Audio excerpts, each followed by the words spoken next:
la mano bondadosa de Dios estaba con él, ya que Esdras había dedicado su corazón a estudiar la ley del Señor, a practicarla y a enseñar sus estatutos y ordenanzas en Israel. En los próximos minutos te invitamos a estudiar con nosotros la palabra de Dios con el pastor Luis Lara. Salmo número 83 y el verso número 1, el cual reza así: Oh Dios, no permanezcas en silencio, no calles, oh Dios, ni te quedes quieto, porque he aquí, tus enemigos rugen y los que te aborrecen sean enaltecidos. Hacen planes astutos contra tu pueblo y juntos conspiran contra tus protegidos. Han dicho: vengan, destruyámoslos como nación, para que ya no haya memoria del nombre de Israel. Gracias a Dios por su palabra. Puede tomar asiento, hermano, hermana, en el nombre del Señor.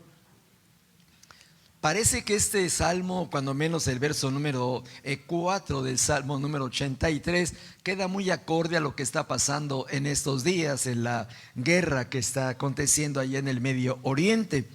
Y entonces el clamor del salmista es de aquellos enemigos de Israel. Más adelante se refiere a Tiro, que es donde está pasando ahorita ciertos ataques hacia Israel, en la zona de Sidón, que es en la costa también.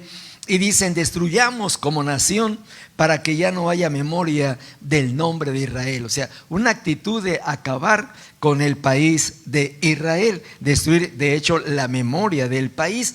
Y yo quise tomar unos datos para compartir con ustedes en esta mañana o en esta hora de la tarde, según sea el tiempo donde estamos estudiando la palabra del Señor.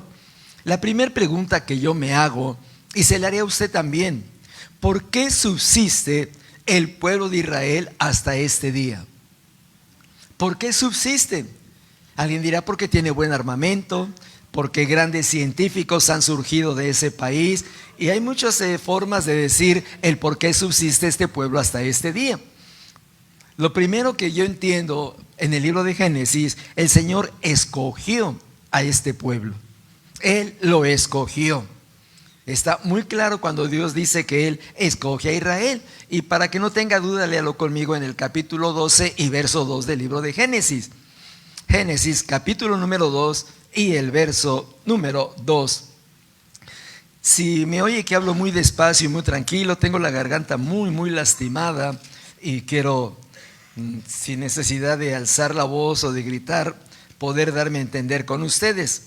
Génesis capítulo 12 y el verso número 2, cuando Dios está hablando con Abraham y le dice: haré de ti una nación grande y te bendeciré y engrandeceré tu nombre y serás bendecido. Dios escogiendo a un pueblo, a una nación, a través de un patriarca llamado Abraham. Aunque en ese momento todavía él no tenía familia, pero ya estaba decretándose una bendición para este varón. Luego, ya que Dios ha tratado con este varón y le ha concedido el privilegio de ser padre, en el capítulo 17, un elemento que Dios usa como señal del pacto que hace con su pueblo. En Génesis 17:9, Dios habla con Abraham para hacer un pacto con él.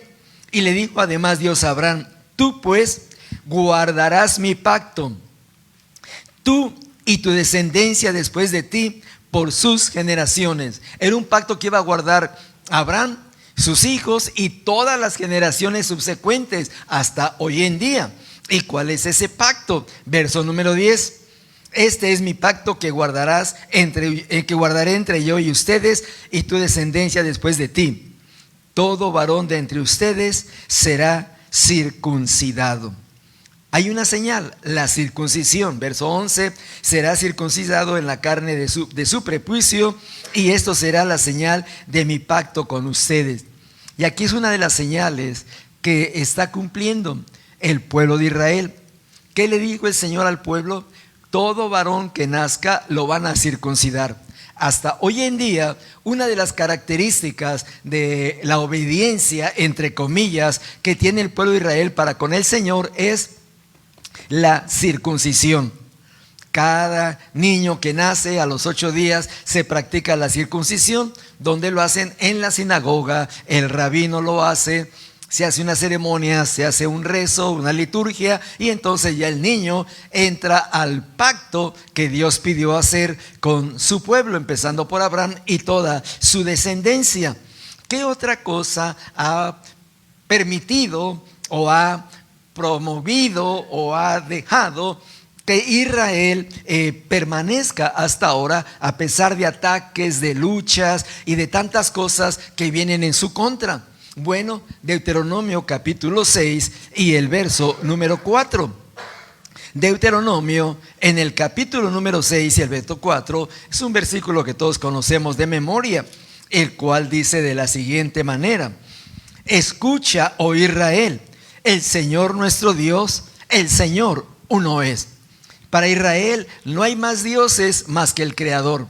Para Israel no hay otro Dios más que el Dios que llamó a Abraham, el Dios que ha tratado con Abraham y el Dios que han obedecido desde que fueron fundados como nación. Y esto es muy importante entender, porque todas las naciones han creado dioses, han formado dioses, han adorado dioses que ellos han decidido constituir como tales. Pero en Israel no estableció un Dios, sino que Él dijo: yo soy tu Dios y tu Dios es uno solo, no 3 ni 4, ni el Dios de la lluvia, el Dios del sol, el Dios del frío, el Dios de los matrimonios, el Dios de las mujeres, el Dios de los niños, el Dios de los comerciantes, nada de eso, un solo Dios.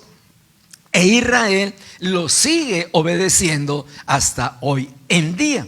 ¿Qué otra cosa le da el Señor como instrucción a su pueblo? Vamos a Éxodo capítulo número 24 y verso número 12. Éxodo capítulo número 24 y el verso número 12. Otra instrucción que el Señor le dio a su pueblo y que le pidió que la guardara por todas las generaciones. Éxodo 24, 12. Y el Señor dijo a Moisés: sube hasta mí al monte y espera ahí, y te daré las tablas de piedra con la ley y los mandamientos que he escrito para instrucción de ellos. Manda llamar a Moisés y le dices: haz a subir para que te dé las instrucciones por las cuales mi pueblo se va a manifestar obediencia para conmigo.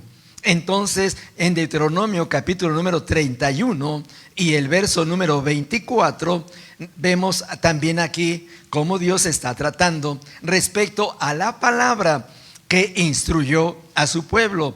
El capítulo 31 y el verso número 24, el cual dice así: y sucedió que cuando Moisés terminó de escribir las palabras de esta ley en un libro, ahí quedó su conclusión. ¿Qué significa?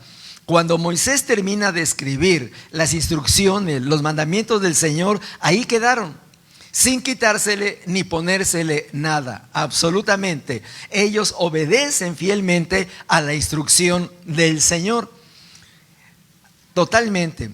Yo en lo personal, y quiero abrir mi corazón, y sé que me están viendo en las redes y van a pensar que me estoy desviando. Yo, Luis Lara, tengo una lucha en estos días. ¿Por qué?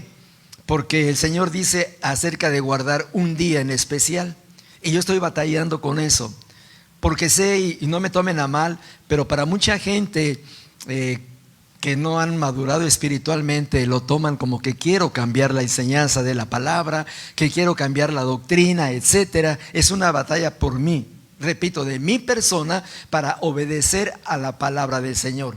Entonces el pueblo de Israel ha obedecido, entre comillas, todo lo que le fue instruido por la palabra del Señor. Ahora, hay guerras, sí. Lo que está pasando ahorita lo acabamos de leer en el Salmo 83, todo el mundo lo sabe por las noticias, y prácticamente mucha gente es hasta experta en el Medio Oriente, en todo lo que está pasando por allá.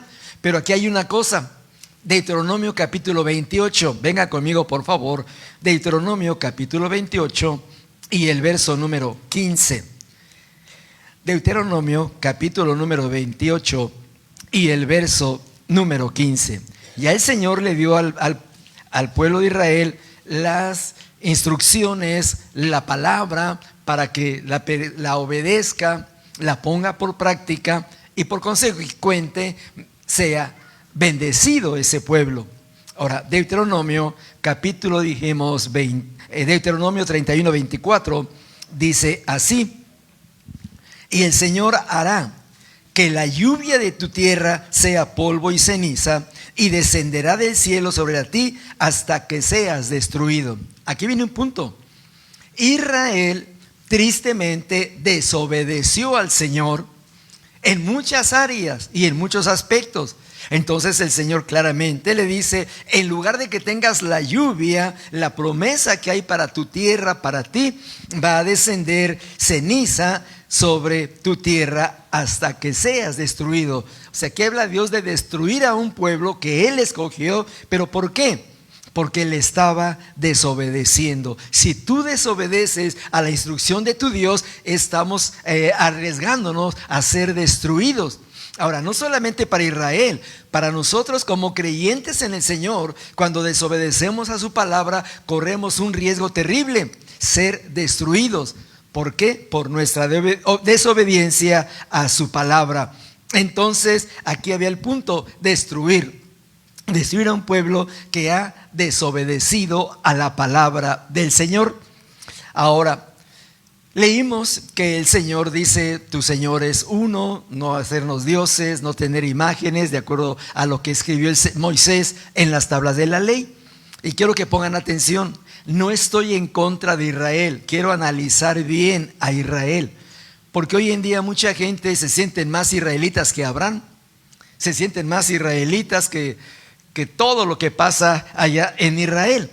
Y el punto número 1, Israel tristemente, en su necesidad de seguir adelante su economía, tiene lo que se conoce como el turismo religioso. ¿Qué pasa con el turismo religioso? Se han abierto a todas corrientes religiosas. En estos días que viene la famosa Semana Santa, si viera usted cuánta gente desfila con su cruz por las calles de Jerusalén, literal, con las cruces andan desfilando, rezando el rosario, andan desfilando rezando el Ave María. Y le voy a hacer una pregunta a usted y me la hago yo. ¿Algún rabino se levanta y dice: esto no se hace aquí en esta tierra? No, absolutamente no. Los lugares que conocemos como los lugares donde hubo eventos, donde Jesús manifestó su presencia, ¿qué son? Iglesias católicas. Iglesias católicas. Ahora, ¿en eso se agradará el Señor? Definitivamente no. Entonces, por eso dice: al no obedecer a su palabra, Dios está permitiendo que Israel sea atacado para que voltee hacia el Señor, para que se vuelva al principio de la Escritura, como fue enseñado desde un principio. No le estoy diciendo que se desanime de conocer Israel, de amar o respetar a Israel, sino que veamos la verdad. Que veamos la verdad. Mucha gente por ignorancia cree que el triángulo atravesado, o que es la famosa estrella de David, que ni es de David, ni es estrella, que fue un invento bien raro, y lo toman como que ya son súper israelitas y lo andan cargando por aquí y por allá. Cosas que van fuera del contexto de la palabra del Señor. Repito, no estoy atacando a Israel. Quiero que veamos lo que está pasando con una nación que tuvo el privilegio de ser la única nación que Dios escogió para ser formada. La única nación en todo el mundo. La única nación que puede decir: Dios nos dio esta tierra.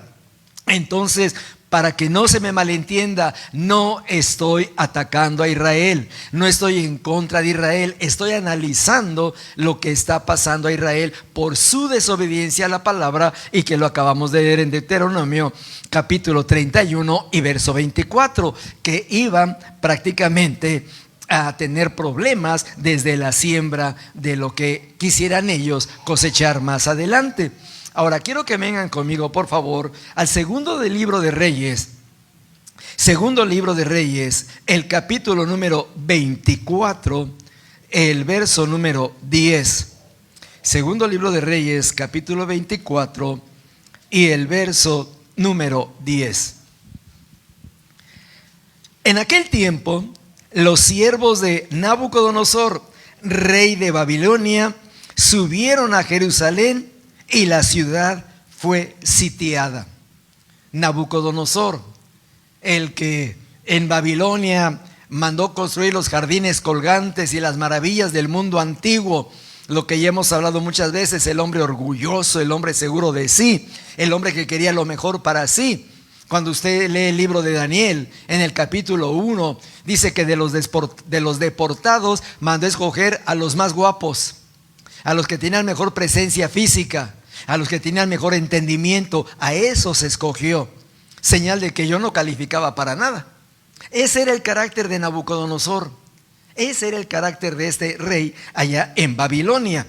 Entonces dice esta escritura en el verso 10 que subió a Jerusalén y la ciudad fue sitiada. ¿Y qué más dice la palabra del Señor? Muy bien, dice el verso número 16, para no leer toda la historia. Todos los hombres valientes, 7,000, y los artesanos y herreros, 1,000, todos fuertes y aptos para la guerra. También a estos el rey de Babilonia llevó en cautiverio a Babilonia. ¿Qué? Otra vez repito lo que ya le adelanté. Escogió lo mejor y se lo llevó para Babilonia. Él vio ancianos, dijo: no me sirven los ancianos. Una persona enferma, este no me sirve. Una persona con un problema físico, este tampoco me sirve. Escogió lo mejor y se lo llevó para Babilonia. Fíjate bien, ¿por qué escoge lo mejor para llevárselo a Babilonia? Porque quería, y de hecho lo hizo, acabar con aquella generación allá en Jerusalén. Ahora, una pregunta, hermano, hermana. Si un rey pagano escogió lo mejor para llevárselo a su reino, conocido como Babilonia, el rey de reyes y señor de señores, ¿no querrá llevarse lo mejor de su iglesia? ¿Qué piensan ustedes? Quiere llevarse lo mejor. Pero no estamos hablando del aspecto físico, como hablamos de Daniel, la presencia y etcétera. No, ¿qué es lo mejor en su iglesia? El que se ha santificado para servirle, el que se ha esforzado para conocerle, el que se ha apartado de todo para agradar a su Salvador. Él quiere llevarse lo mejor. ¿Cree usted que Dios quiere llevarse a cristianos mediocres? ¿Qué piensan ustedes? ¿Querrá Dios llevarse a su gloria a cristianos flojos? Yo creo que no. Este rey nos da un ejemplo de en lo humano, en lo terrenal, lo que hizo, escoger lo mejor. Nuestro Señor, Él también quiere lo mejor para Él. Por eso, hermano, hermana, cuando tú y yo le hagamos algo para el Señor, hagamos lo mejor para Él. Muy bien, pasan los años. Esto fue más o menos 500 años antes de Cristo, esta primera deportación que estamos hablando ahorita. Pasa el tiempo y llegamos al año 70 de nuestra era. Ya está la iglesia primitiva. Ya Jesús cumplió con su sacrificio, ya ascendió a su gloria, ya está la iglesia primitiva compartiendo, enseñando, evangelizando, y empieza una gran persecución de acuerdo al libro de los Hechos, capítulo 8. Y aquí viene algo interesante. El pueblo de Israel seguía desobedeciendo al Señor. El pueblo de Israel seguía desobedeciendo al Señor. ¿Y qué pasa? Bueno, las fuerzas de Tito llegan a Jerusalén, destruyen la ciudad, destruyen el templo y todo se acaba. Hasta ahorita el templo está destruido. Solamente queda lo que se conoce como el muro occidental, que la gente comúnmente le llama el muro de los lamentos o el muro de las lamentaciones. ¿Por qué? Porque el judío acostumbra ir a ese lugar a llorar de lo que perdieron en el año 70, de lo que Tito destruyó en el año 70. Ahora, ¿Tito destruyó la ciudad por capricho o porque Israel como pueblo estaba desobedeciendo al Señor? Evidentemente estaba desobedeciendo al Señor, y entonces Dios interviene ahí. Año 70. Fíjate bien cómo Dios va tratando con su pueblo, al que escogió, al que llamó, al que ama. Pero ese pueblo ha desobedecido a su Dios. repito, para esos años ya la iglesia primitiva está en acción. Ya se derramó el poder del Espíritu Santo en Jerusalén, en el aposento alto. Ya están evangelizando los hermanos que han sido perseguidos. Todo está muy bien. Repito, año 70. Pasa el tiempo.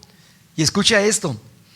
Vamos a pensar del año 300 en adelante, 400, empiezan a surgir los diferentes grupos que empiezan precisamente a torcer la escritura, a acomodar la escritura según su entendimiento. Y aquí quiero que pongas atención a este punto. Fíjate bien, empiezan a torcer la escritura y acomodarla cada quien según su entendimiento. Ponemos este versículo, quitamos este versículo, ponemos esta frase, quitamos esta frase y surgen una serie de cosas contrarias a la escritura del Señor. Primera pregunta que yo me hago con ustedes: el pueblo de Israel, ¿qué idioma hablaba? ¿Alguien lo sabrá? ¿Qué idioma hablaba el pueblo de Israel? El hebreo. El hebreo. Bueno, entonces, ¿de dónde surge la idea de que se traduzca la Biblia al hebreo, al griego y al latín?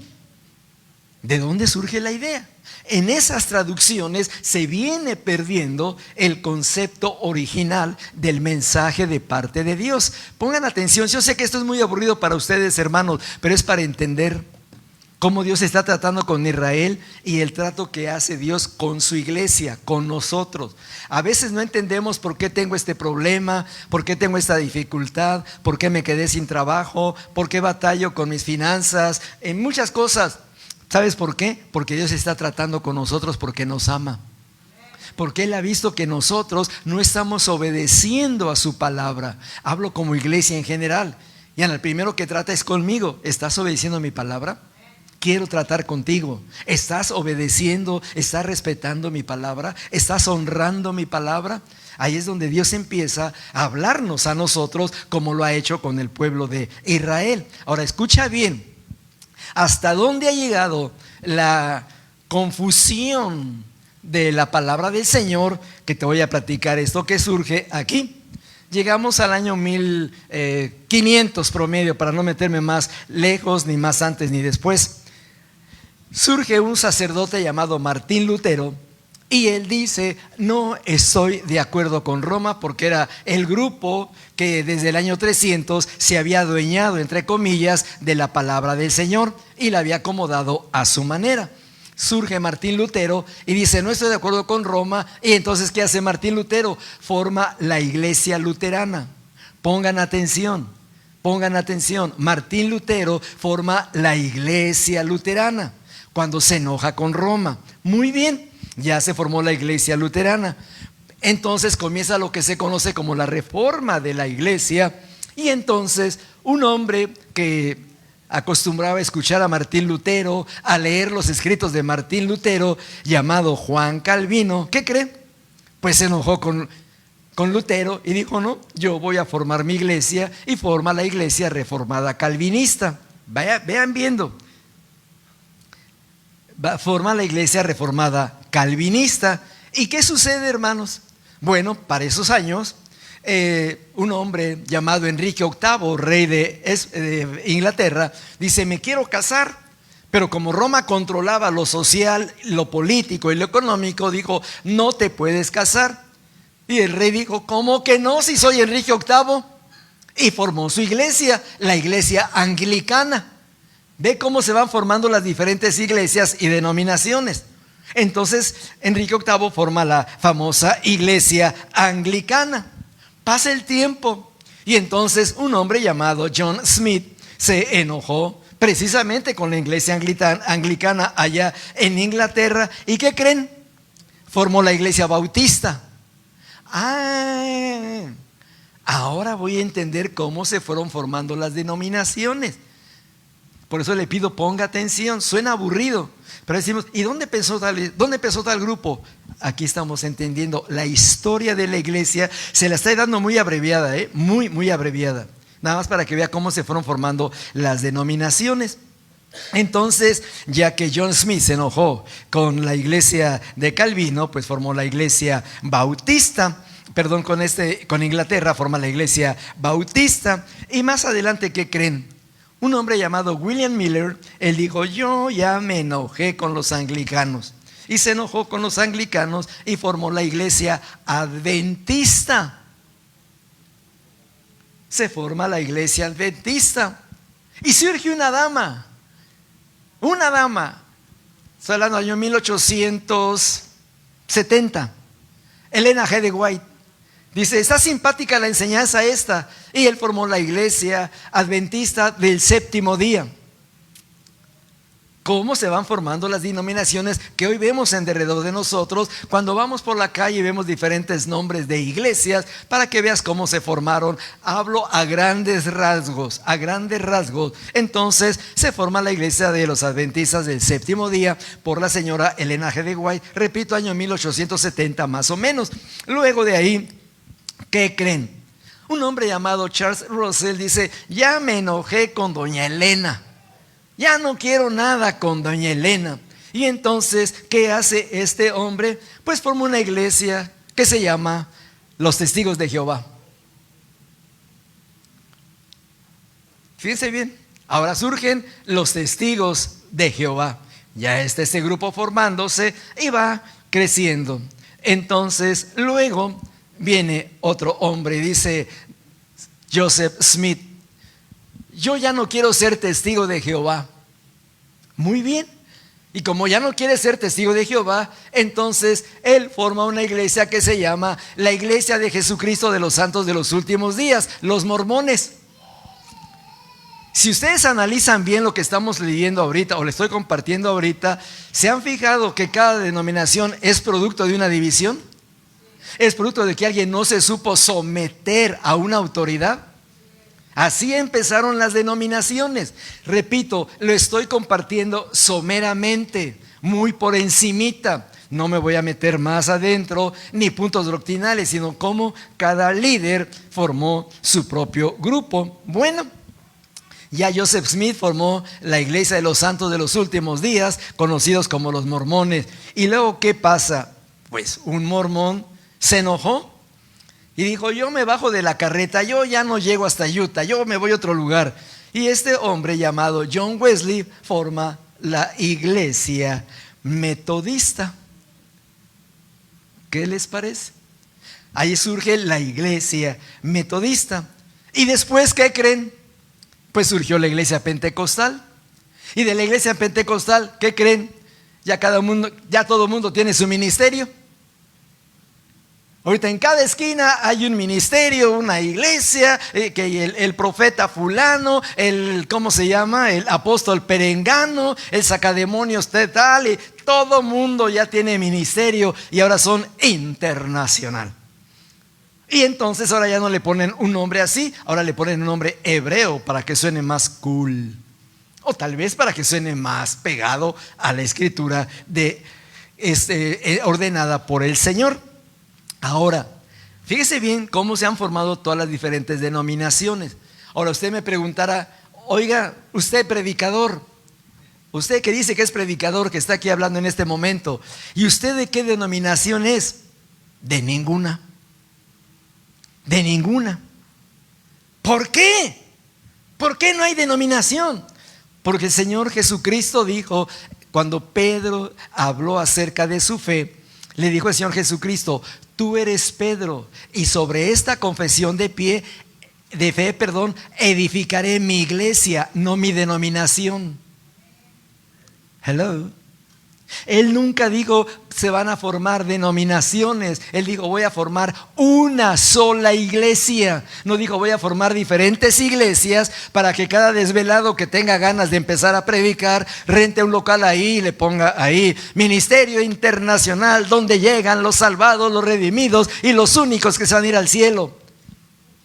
No, formaré mi iglesia. ¿Estamos captando? ¿La iglesia de quién es? ¿De los líderes? No. ¿De los que la fundaron? Tampoco. ¿De los pastores? Menos. ¿La iglesia de quién es? Del Señor. Él fundó su iglesia. Ahora, el que trata de hablar de la palabra del Señor, hablo en este caso de mi persona, Lo primero que reconoce, si me dijeran, oiga hermano, y los hermanos, ¿qué pasa con ellos? Ellos son miembros de la iglesia del Señor porque Cristo los compró con su sangre preciosa.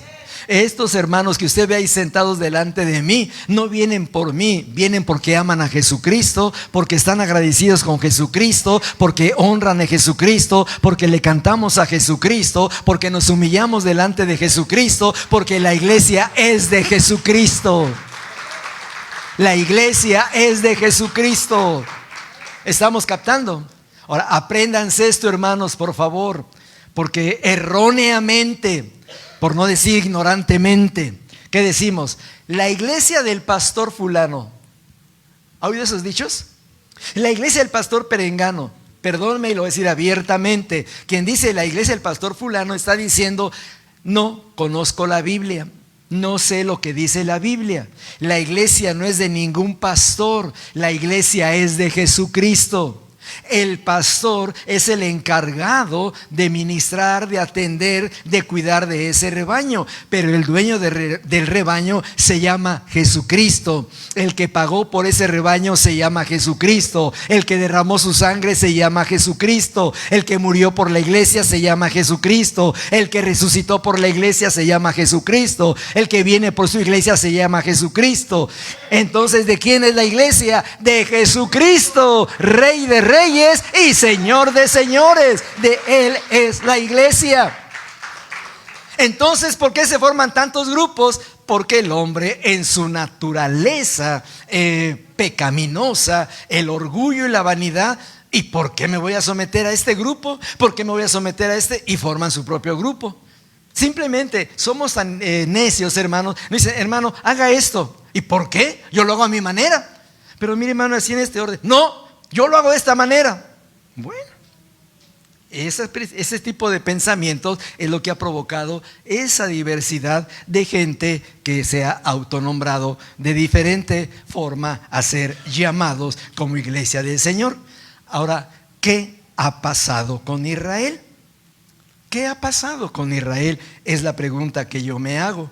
Josué capítulo 1, verso 8. El Señor, cuando llama a Josué para ir a conquistar, le dice, el libro de esta ley. El libro de esta ley. ¿Cuál ley? La ley que le di a Moisés. La ley que diste a Moisés. ¿Que no te acuerdas, Josué? Que él subió al monte a recibir las tablas de la ley. Tú le ayudabas. Tú te quedabas afuera de la tienda esperando a que él regresara. Ah, sí es cierto, Señor. Pues el libro de esta ley nunca se apartará de tu boca. Fíjate bien, nunca se apartará de tu boca. Ahora, le hago una pregunta a la iglesia del Señor hoy en día. ¿Cada cuándo lees tú la Biblia?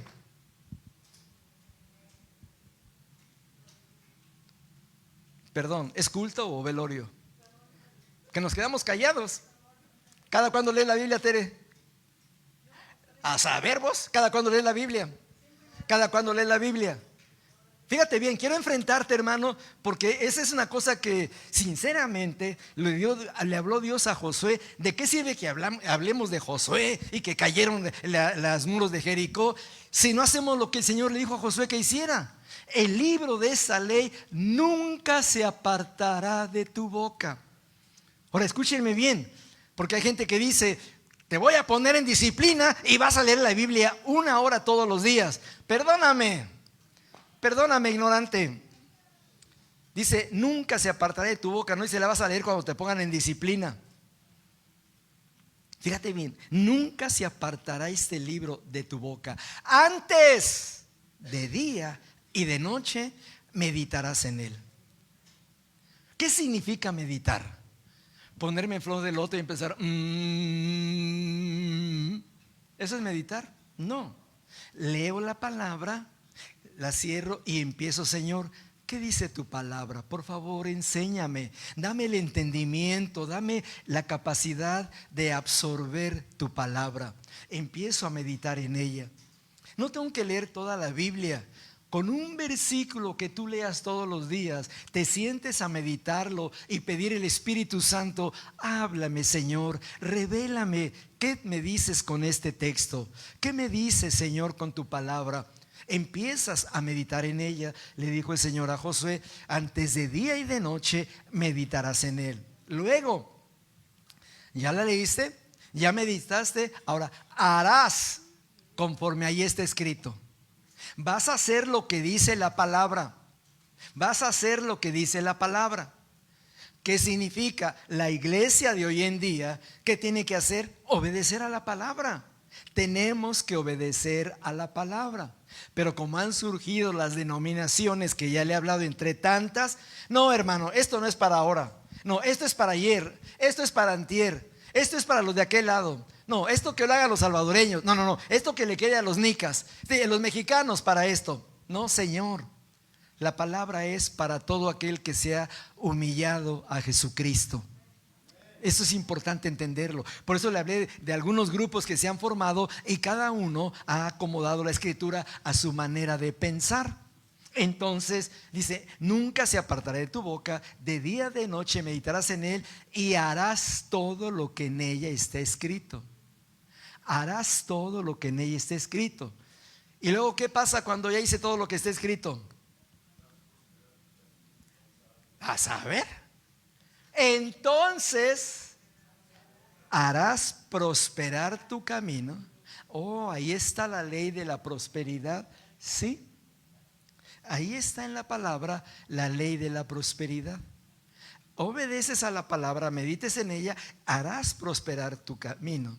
Vas a prosperar en todo lo que tú hagas. Entonces, hermanos, ¿por qué la iglesia del Señor estamos batallando con las finanzas? Estamos batallando con tantas cosas porque no estamos sometidos a la palabra. No estamos sometidos a la palabra. Entonces, harás prosperar tu camino. O sea, todo lo que tú emprendas te va a ir bien y todo te saldrá bien. Todo te va a salir bien si tú te apegas a la palabra. El pueblo de Israel sigue leyendo la palabra, sí, y ahorita lo vamos a analizar. El pueblo de Israel se reúne en las sinagogas, estudian la palabra, leen la palabra, pero en muchas áreas no la están obedeciendo. ¿Por qué? Repito, por lo que han permitido que pase en Israel con los diferentes grupos. Le hablé de los mormones. ¿Sabían ustedes que en Israel, en Jerusalén, está la iglesia de los mormones? ¿Sabían ustedes que en Jerusalén está la iglesia de los testigos de Jehová?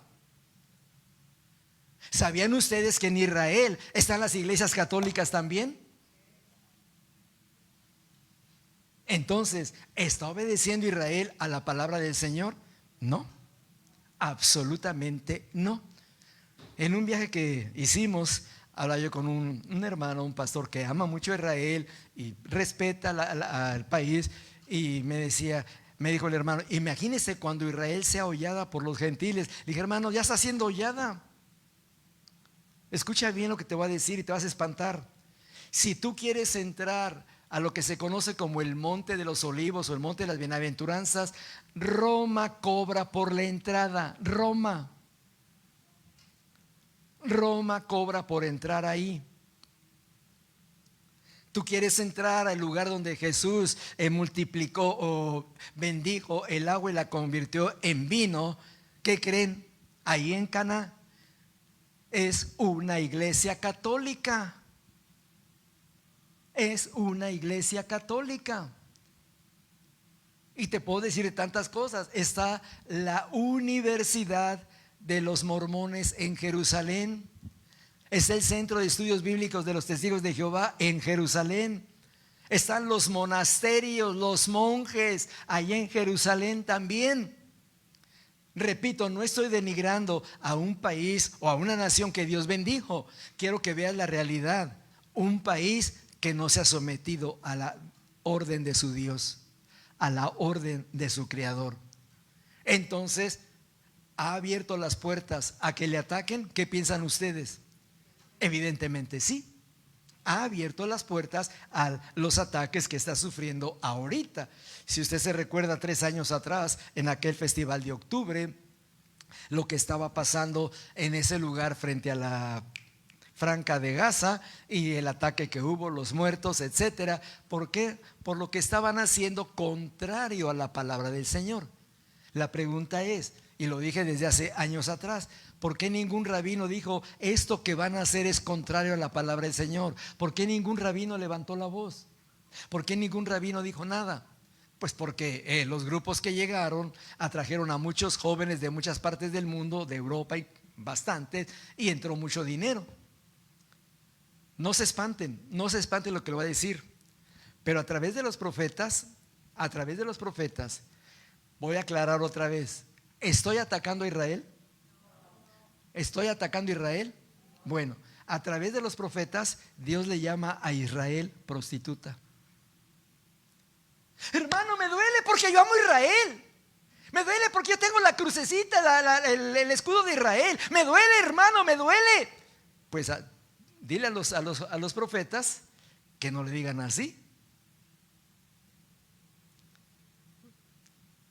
Hermano, ¿a poco eso dice la Biblia? Acuérdese, el libro de esta ley no se apartará de tu boca. Mientras no leamos la palabra, no sabemos lo que dice y el porqué de las cosas que están aconteciendo. Entonces, ahora venga conmigo Nehemías capítulo número 8. Nehemías, el capítulo número 8. Dice la escritura de la siguiente manera, Nehemías capítulo 8, verso número 1.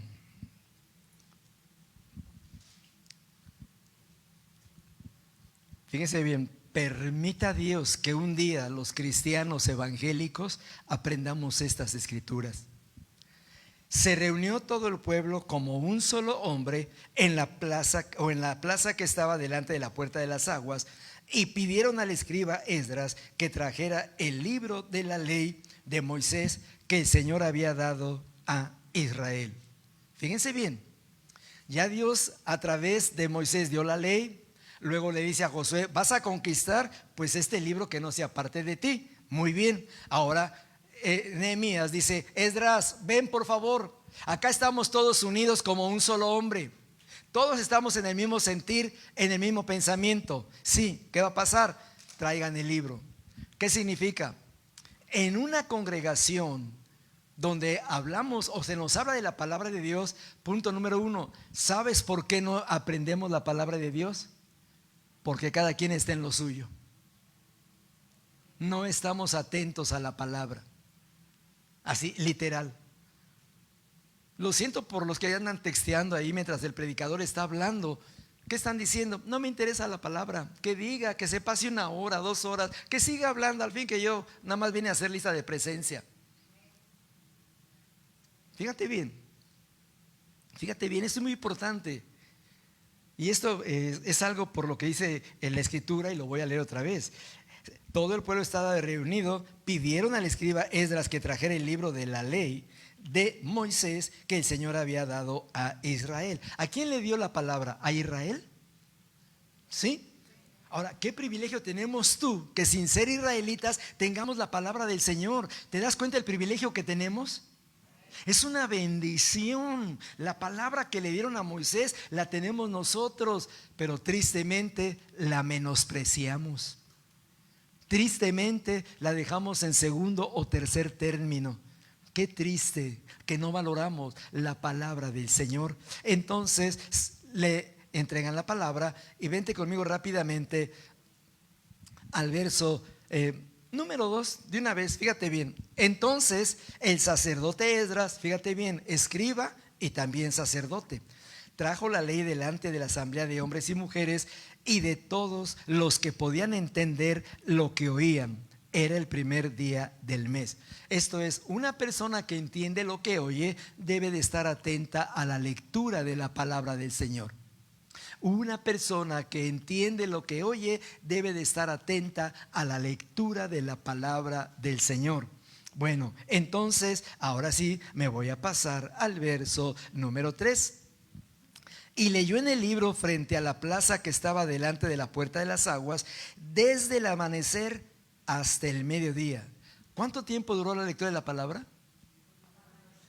Desde el amanecer hasta el mediodía. Hoy en día, hermanos, está el predicador compartiendo el mensaje de la palabra del Señor y la primera que está haciéndole señas de tijeras es la esposa. Ya córtale, ya vámonos, ya córtale, ya es tarde, ya vámonos. ¿Sabes por qué? Se ha perdido el hambre por la palabra del Señor. Se ha perdido el respeto por la palabra del Señor. Se ha perdido en la necesidad de oír la palabra del Señor. Leyó desde el amanecer hasta el mediodía en presencia de hombres y mujeres y de los que podían entender, y los oídos de todo el pueblo estaban atentos a su celular. ¿Así dice? Estaban atentos a lo que decía oye, ¿qué pasó? ¿Qué me dijiste que fuiste anoche? Vos, Marcos, ¿qué dijiste? ¿Mandaste dinero para tu tierra? ¿A cómo lo pagaron, pues? ¿Están captando? ¿Están captando? Había respeto por la palabra. Había respeto por la palabra. Había respeto por la palabra. Había respeto, había hambre por la palabra. Hoy en día, pregunto, ¿en las iglesias cristiano evangélicas hay respeto por la palabra? No. ¿Y cómo quiero bendición de Dios si no respeto su palabra? Si no estoy atento a su palabra. Entonces, fíjense bien, hermanos, que tenemos que volver al respeto a la palabra del Señor. Al respeto, al hambre de la palabra del Señor. Al hambre del mensaje de Dios en su palabra. Estaban atentos hombres y mujeres, atentos al libro de la ley. Atentos. Rápidamente, Lucas capítulo 4, verso 17. Hay un ejemplo aquí muy claro respecto a la palabra. Lucas capítulo número 4 y verso 17.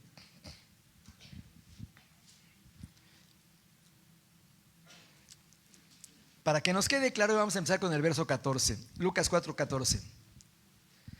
Jesús regresó a Galilea en el poder del Espíritu, y las nuevas acerca de él se divulgaron por toda aquella comarca, y enseñaba en sus sinagogas, siendo alabado por todos. Llegó a Nazaret, donde se había criado, y según su costumbre, fíjate bien, entró en la sinagoga el día de reposo y se levantó a leer. ¿Qué hizo Jesús cuando fue a la sinagoga, hermanos? Se levantó a leer. Él claramente dijo: he venido a cumplir la escritura, he venido a cumplir la ley. Se levantó a leer, y entonces, ya lo que vemos, le dieron el libro del profeta Isaías y empezó a leer la escritura. Verso 20, me lo brinco rápidamente. Cerrando el libro, lo devolvió al asistente y se sentó, y los ojos de todos en la sinagoga estaban fijos en él. Quiero poner un ejemplo, hermanos. Vamos a pensar que alguien le dice: a ver, hermano, venga, lea la escritura. La lee, ahora todos nos quedamos callados. Explíquenos la escritura. Bueno, es que por aquí, yo creo, me imagino, sí, yo creo que por aquí, por allá, y esto y lo otro. Jesús estaba todos atentos a él para que explicara la palabra.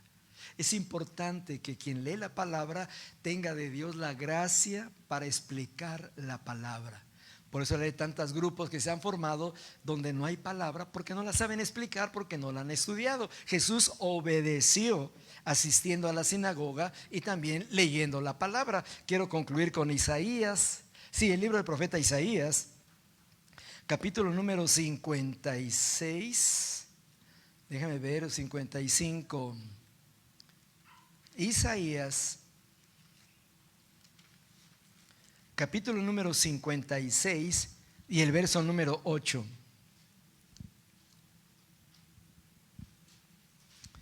Ya vimos todo lo que está pasando con Israel, todo lo que de alguna manera en el Salmo 83 se habla de los enemigos que vienen contra Israel. Isaías 56, 8. Declara el Señor Dios que reúne a los dispersos de Israel. Recuerden que Israel ha estado disperso por todos los países del mundo. y eso lo puedo hablar más adelante, al que reúne a los dispersos de Israel, todavía los juntaré, les juntaré otros a Josué reunidos. Dios todavía tenía un plan. Así como le habían desobedecido, los voy a juntar. Estaban en Polonia, estaban en España, estaban en Rusia, estaban en Ucrania, estaban en tantos países. Y entonces Dios empieza a llamarlos. Estaban en México. Le voy a platicar una anécdota de los judíos que vivían en México en el año 1947-48. Fíjate bien, los judíos que vivían en México año 1947-1948, cuando al otro día del mes de mayo, que cuando fue 14 de mayo de 1948 se declaró el Estado de Israel. Al otro día, 15 de mayo, vienen todos los países árabes a atacar a Israel. Entonces empezaron a comunicarse desde Israel con los diferentes países donde había judíos y hablaron a México. Hablaron con los judíos en México. En ese tiempo vivían los judíos en un barrio conocido como el Centro Histórico o la Merced, ahí en México. Entonces les llamaron y le dijeron: nos están atacando los árabes, nos están atacando. Y entonces los judíos de México mandaron 2 aviones llenos de gas avión para los aviones de Israel y se defendieran contra los árabes. Este es un dato histórico que le comparto nada más, hermano, de cómo está unido ese pueblo y entonces pasó aquello. Año de 1948 se declara Israel como nación. ¿Qué te quiero decir con esto, hermano? En medio de la desobediencia de Israel hacia su Dios, Dios todavía tiene misericordia de su pueblo. Así hemos concluido otra emisión de tu programa Esdras Ministries. Si gustas comunicarte con nosotros, puedes hacerlo vía WhatsApp 019099272425. Una vez más, 019099272425. O escríbenos correo electrónico luisLaraSerrano@yahoo.com.